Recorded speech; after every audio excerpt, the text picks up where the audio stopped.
Business studies का next chapter discuss करने के लिए, जो कि क्लास 12th का टॉपिक है, principles of management.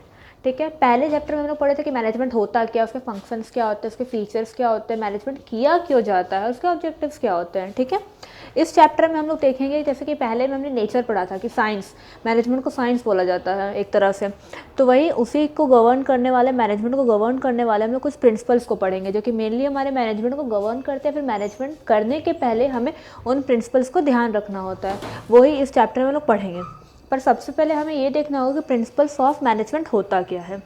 The principles of management. It is a broad and general guidelines for decision making and behavior of those persons who perform the functions of management at various levels. यानी principles of management तुम्हारा broad, एक बहुत ही बड़ा concept है, और ये एक कुछ नहीं बट एक जनरल रूल्स एंड रेगुलेशंस और गाइडलाइंस है। किन के लिए? तो पहले तो उन लोगों के लिए गाइडलाइंस जो कि मैनेजमेंट के फंक्शंस जो कि हमें पढ़े थे, planning, organising, staffing, directing and controlling. ये पांचों फंक्शन को जो परफॉर्म करते हैं हर एक लेवल पे, चाहे वो टॉप लेवल हो, मिडिल लेवल हो या फिर लोअर लेवल हो, ये तीनों लेवल पे जो भी इंसान मैनेजमेंट के फंक्शंस को परफॉर्म करते हैं उनके लिए प्रिंसिपल्स ऑफ मैनेजमेंट ज़रूरी है। अब नेक्स्ट क्वेश्चन है, कब ज़रूरी है? तो डिसीजन मेकिंग, यानी कोई भी डिसीजन लेते हुए, या फिर उनके बिहेवियर को बताते हुए कि जो वो जिस पोस्ट पे क्या है वो उसके हिसाब से डिसीजन ले रहे हैं कि नहीं ले रहे हैं। तो पहला प्रिंसिपल ऑफ मैनेजमेंट क्या है? तो एक व्हाट, ये इसका हो जाएगा व्हाट इट इज़, और एक इसके लिए फॉर हुम इट इज़,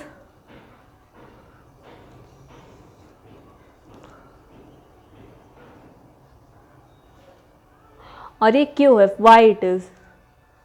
तो यहाँ पे हमें तीन चीज़ों का इसके मीनिंग में हमें जिक्र मिला है। ठीक है, अब प्रिंसिपल्स ऑफ मैनेजमेंट में हम लोग आगे पढ़ते हैं, तो इसमें इसके फीचर्स क्या होते हैं, इसके क्या क्या कैरेक्टरिस्टिक्स होते हैं फीचर्स ऑफ मैनेजमेंट। सबसे पहले यूनिवर्सल एप्लीकेबिलिटी, यानी आपको कहीं पे भी कोई डिसीजन लेना हो, किसी भी चीज़ को गाइड करना हो, तो प्रिंसिपल्स ऑफ मैनेजमेंट का अगर आप उपयोग करेंगे तो all over world at a same level, मतलब सेम ही तरह से वो एप्लीकेबल होगा, ये नहीं कि अलग अलग होगा।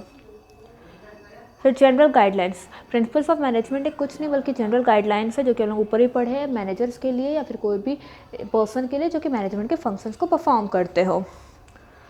Form by practice and experimentation, कोई भी मैनेजमेंट का कोई भी गाइडलाइंस या कुछ भी रू थ्योरीज या फिर प्रिंसिपल्स बनाने के पहले हमने बहुत सारे उसके ऊपर बहुत सारे थ्योरिस्ट्स थे प्रैक्टिस किया था और बहुत सारे एक्सपेरिमेंट्स परफॉर्म किए थे, ताकि उनको सही से सही प्रिंसिपल्स मिल सके जो सही तरह से मैनेजमेंट को गाइड कर सके। फ्लेक्सिबल, अब देखिए प्रिंसिपल्स ऑफ मैनेजमेंट में एक कॉन्सेप्ट हमको बताते हैं, डिवीजन ऑफ वर्क बोला जाता है। कोई भी काम करना है आपको तो उसके छोटे छोटे हिस्से में उस काम को बांट दीजिए, और जो जो उसमें माहिर है मतलब स्पेशलाइज्ड है उनको वो काम सौंप दीजिए, आपका काम सही ढंग से होगा। ठीक है, तो इसका मतलब ये नहीं कि उसमें बोला है डिवीज़न ऑफ वर्क करने के लिए आप तो डिवीज़न ऑफ वर्क करिए ही, आप उसमें फ्लेक्सिबल भी कर सकते हैं। अगर कोई छोटा सा अगर चीज़ है और अगर आप डिवीज़न ऑफ वर्क उसका करने बैठेंगे तो फिर शायद आपको ज़्यादा कॉस्ट इनकर करना पड़ जाए और ऑर्गेनाइजेशन के लिए बेनिफिशियल ना हो, तो वहाँ पे आप फ्लेक्सिबिलिटी ला सकते हैं, मतलब उसको चेंज कर सकते हैं अपने अपने हिसाब से, अपने थ्योरी भी उसमें अप्लाई कर सकते हैं। फिर आता है मैनली बिहेवियरल, मैनली बिहेवियरल यानी जो प्रिंसिपल्स ऑफ मैनेजमेंट है क्यों बनाया गया है, ये लोगों को गाइड करने के लिए बनाया, किसी हम लोग सामान्य जानवर को तो गाइड करते नहीं हैं, तो हम लोग मेनली बिहेवियरल इसमें होता है। ठीक है, यानी इंसानों के नेचर को गाइड करते हैं, इंसान के नेचर के हिसाब से उसे मोटिवेट, उसे इन्फ्लुएंस करते हैं और अपने अपने टारगेट को अचीव करने में उसका यूटिलाइजेशन करते हैं। कॉज एंड इफेक्ट रिलेशनशिप, अब देखिए कॉज एंड इफेक्ट, कॉज मतलब क्या होता है, कोई भी चीज़ के पीछे का कारण, और इफेक्ट यानी उसका रिजल्ट, यानी कोई भी अगर हम लोग प्रिंसिपल्स ऑफ मैनेजमेंट अगर परफॉर्म करते हैं तो उसके पीछे हमारे कोई ना कोई कारण होता है और उसका रिजल्ट भी हमें कुछ ना कुछ मिलता है। अब डिवीज़न ऑफ वर्क ही को अगर हम लोग लेके चल रहे हैं तो डिवीज़न ऑफ वर्क में हम लोग क्या बताता है, cause, division of work cause होता है हमारा डिवीज़न ऑफ वर्क से। सपोज अगर इक्वेशन है, ठीक है, तो कॉज इज, कॉज जैसे हम लोग लिख ले, कोई चीज़ अगर हो रहा है, ठीक है, इज इक्वल टू उसका कुछ ना कुछ इफेक्ट होगा, भले वो पॉजिटिव हो या नेगेटिव हो वो हमें नहीं पता, बट अगर किसी कारण से कोई अगर हम एक्शन लेते हैं, एक्शन इनिशिएट करते हैं जिसको इक्वल टू से डिनोट किया गया है, तो उससे इफेक्ट कुछ ना कुछ होगा ही। अब सपोज डिवीज़न ऑफ वर्क ही जैसे हम एग्जांपल बता रहे थे, डिवीज़न ऑफ वर्क में क्या होता है, हम लोग क्यों करते हैं, कारण क्या उसके पीछे करने का, कि वर्क लोड कम हो, ऑर्गेनाइजेशन को एफिशिएंट वर्कर्स मिले, उनके काम जल्दी से हो, जल्द हो सके। इफेक्ट क्या होता है, ऑर्गेनाइजेशन का गोल ईजिली और एक्यूरेटली और एफिशिएंटली अचीव हो पाता है। ठीक है, अब आपका आता है लास्ट कंटिजेंट। कंटिजेंट होना मतलब होता है कि आपको ये नहीं पता है कि ऑर्गेनाइजेशन में कब क्या हो जाए, क्या भूचाल आ जाए, क्या हो जाए। अब लॉकडाउन ही होने वाला था, किसको पता था कि लॉकडाउन इतना दिन चलेगा, कोई एक्सपेक्टेशन इसकी नहीं थी।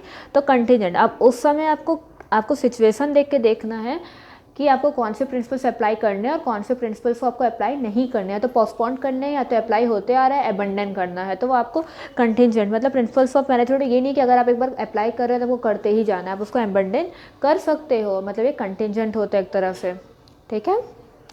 कंटिजेंट मतलब कुछ नहीं, अनसर्टेन। ओके, अब नाउ नेक्स्ट सिग्निफिकेंस। सिग्निफिकेंस यानी इंपॉर्टेंस। प्रिंसिपल्स ऑफ मैनेजमेंट अगर फॉलो किया जाता है, जैसे हमने पहले पढ़े थे मैनेजमेंट क्यों किया जाता है, उसके इंपॉर्टेंस हम लोग कुछ पढ़े थे।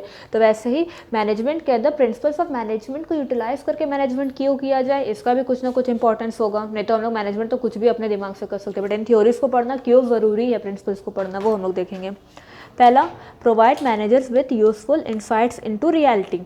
मतलब पहले भी तो बहुत सारे मैनेजर्स काम किए होंगे, बहुत सारे लोग काम किए होंगे, उसके बाद आज जो इंसान जिस पोस्ट पे है, अब सपोज़ आप ही हैं, आप अगर 12th क्लास में, तो उस आपके पहले जो बैचेस होंगे क्लास 12th में, आप उनसे ज़रूर पूछना चाहेंगे कैसा क्वेश्चन पेपर आता है एग्ज़ाम में, किस टाइप के पेपर्स आते हैं, कैसे लिखने पे कैसी मार्किंग मिलती है। फिर अपने टीचर से आप कंसल्ट करना ज़रूर चाहेंगे।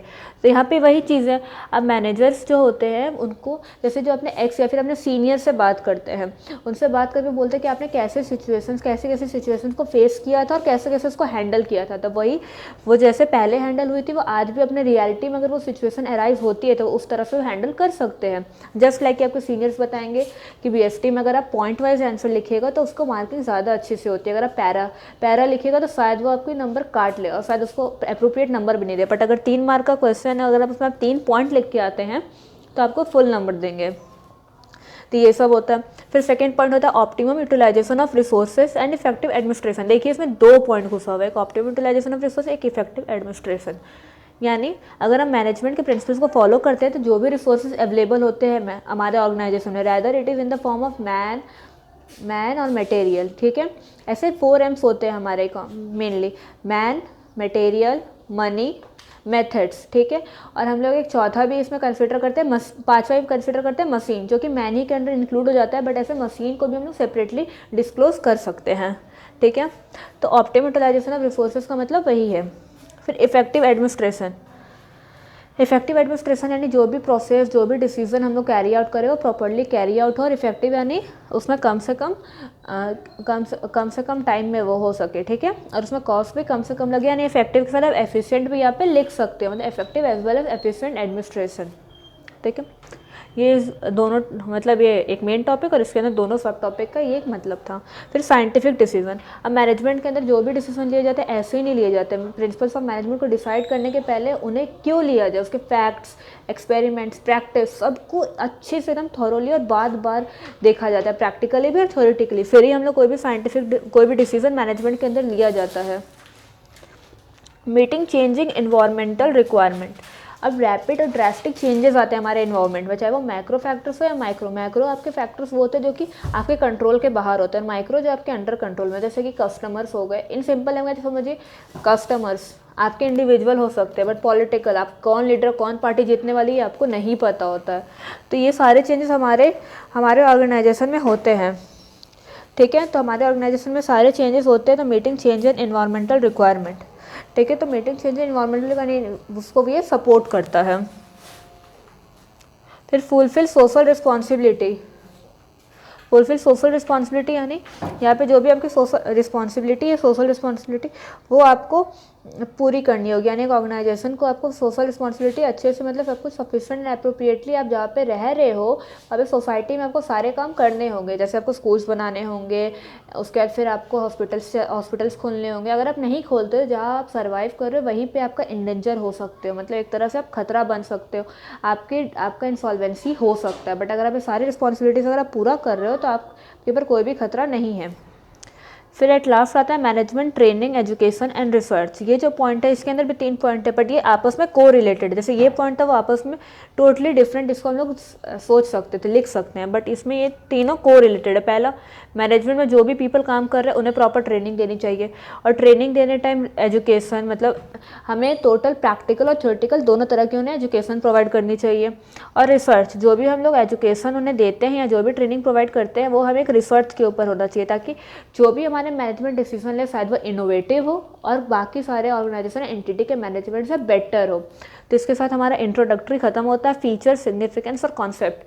अब नेक्स्ट जो हमारा नेक्स्ट लेक्चर होगा उसमें लोग मेन हेनरी फील के जो इंपॉर्टेंट प्रिंसिपल्स दिए गए हैं मैनेजमेंट के ऊपर वो हम लोग पढ़ेंगे। ठीक है, ओके, थैंक यू।